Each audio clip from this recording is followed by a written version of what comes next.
नमस्कार। उत्तर प्रदेश में एक बहुत बड़ी भर्ती आने वाली है जो हजारों नौजवानों के लिए एक सुनहरा मौका हो सकती है। जी हाँ, हम बात कर रहे हैं यूपी होमगार्ड भर्ती की। और आज हम इसकी पूरी प्रक्रिया को समझेंगे, वो भी सीधे सरकारी गाइडलाइंस के हिसाब से। जरा सोचिए, हजारों पद हैं लेकिन दावेदार लाखों में है। तो इस भीड़ से अलग कैसे निकलना है? आखिर वो कौन सी छोटी छोटी बातें हैं जो सिलेक्शन और रिजेक्शन के बीच का फासला तय करती हैं? चलिए आज इन्हीं सब सवालों के जवाब ढूंढते हैं। तो मुद्दा है यूपी होमगार्ड की भर्ती का। देखिए, यहाँ हम जो भी बात करेंगे वो सब ऑफिशियल डॉक्यूमेंट्स पर आधारित है, ताकि आप तक सिर्फ और सिर्फ सही जानकारी पहुंचे। तो चलिए शुरू करते हैं। सबसे पहली और सबसे ज़रूरी बात, ये भर्ती उत्तर प्रदेश पुलिस भर्ती एवं प्रोन्नति बोर्ड कराएगा। और इसमें दो चीज़ें सबसे खास हैं। एक, ये पूरी तरह से पारदर्शी मतलब ट्रांसपेरेंट होगी, और दूसरी, ये ज़िले के लेवल पर होगी।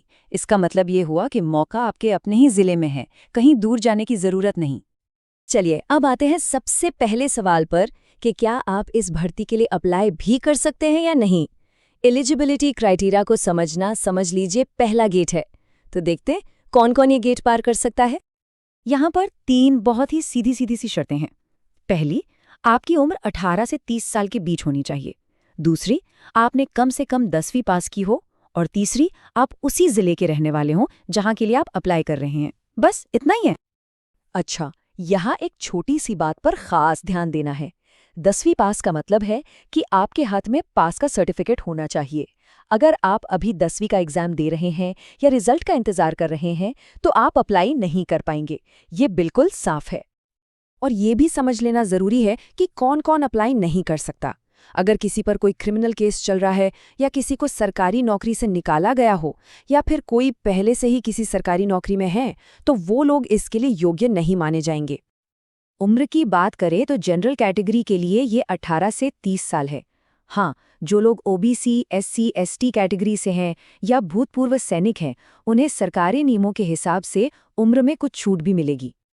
ठीक है, तो अगर आप योग्य हैं तो समझिए कि असली सफर तो अब शुरू हो रहा है।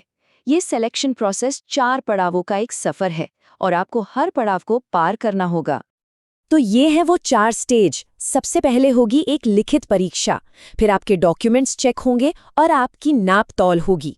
उसके बाद होगा फिजिकल टेस्ट यानी दौड़, और इन सबके बाद आखिर में बनेगी फाइनल मेरिट लिस्ट। पहला पड़ाव है रिटन एग्जाम। इसमें 100 नंबर के सवाल होंगे जो जनरल नॉलेज से जुड़े होंगे। आपको 2 घंटे का समय मिलेगा और सारे सवाल ऑब्जेक्टिव टाइप होंगे।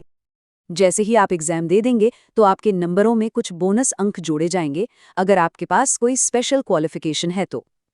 इन दोनों को मिलाकर एक लिस्ट तैयार होगी, और इसी लिस्ट के आधार पर आपको अगले स्टेज के लिए बुलाया जाएगा। अब आता है दूसरा पड़ाव, फिजिकल स्टैंडर्ड्स टेस्ट, यानी आपकी शारीरिक नापतौल। देखिए, पुरुषों के लिए हाइट और चेस्ट का माप जरूरी है, और महिलाओं के लिए हाइट और कम से कम 40 किलो वजन होना जरूरी है। स्क्रीन पर आप देख सकते हैं, अलग अलग कैटेगरी के लिए अलग अलग मानक तय किए गए हैं। अगर आप नाप तौल में फिट पाए जाते हैं तो आपको भेजा जाएगा तीसरे पड़ाव पर, जो है दौड़। यहाँ पुरुषों को 28 मिनट में 4.8 किलोमीटर दौड़ना होगा और महिलाओं को 16 मिनट में 2.4 किलोमीटर। और एक बात बिल्कुल दिमाग में बिठा लीजिए, इस दौड़ के कोई नंबर नहीं जुड़ेंगे, ये सिर्फ क्वालिफाइंग है। मतलब या तो आप पास हैं या फेल। अगर आपने तय समय में दौड़ पूरी कर ली तो आप अगले राउंड में हैं, और अगर नहीं कर पाए तो आपका सफर वहीं खत्म हो जाएगा। याद है मैंने बोनस अंकों की बात की थी? तो ये वही है। ये कुछ ऐसी स्पेशल क्वालिफिकेशंस हैं जिनके होने पर आपको एक्स्ट्रा मार्क्स मिलते हैं, और यही मार्क्स आपको मेरिट लिस्ट में दूसरों से ऊपर ले जाते हैं। तो ये है वो बोनस अंक। अगर आपके पास एनसीसी का सी, बी या ए सर्टिफिकेट है, या भारत स्काउट एंड गाइड का सर्टिफिकेट है, तो आपको मार्क्स मिलेंगे। यही नहीं, आपदा मित्र ट्रेनिंग के लिए और 4 पहिया वाहन के लाइसेंस के लिए एक एक्स्ट्रा नंबर मिलेगा। अच्छा, एक और मजेदार बात, मान लीजिए 2 लोगों के नंबर बिल्कुल बराबर आ गए तो क्या होगा? तो पहले तो जिसकी उम्र ज्यादा होगी उसे चुना जाएगा, और अगर उम्र भी एक जैसी हुई तो फिर जिसका नाम इंग्लिश अल्फाबेट में पहले आता होगा, बाजी उसके हाथ लगेगी। चलिए, मान लिया कि आपका नाम मेरिट लिस्ट में आ गया, बहुत बहुत बधाई। लेकिन रुकिए, सफर अभी पूरा नहीं हुआ है। इसके बाद भी 2 आखिरी पड़ाव बाकी हैं। ये 2 आखिरी पड़ाव हैं। पहला आपका मेडिकल एग्जामिनेशन और दूसरा पुलिस कैरेक्टर वेरिफिकेशन। मतलब आपकी सेहत और आपके कैरेक्टर दोनों की जांच होगी। इन दोनों में पास होने के बाद ही बात पक्की समझिए। मेडिकल जांच काफी डिटेल में होती है।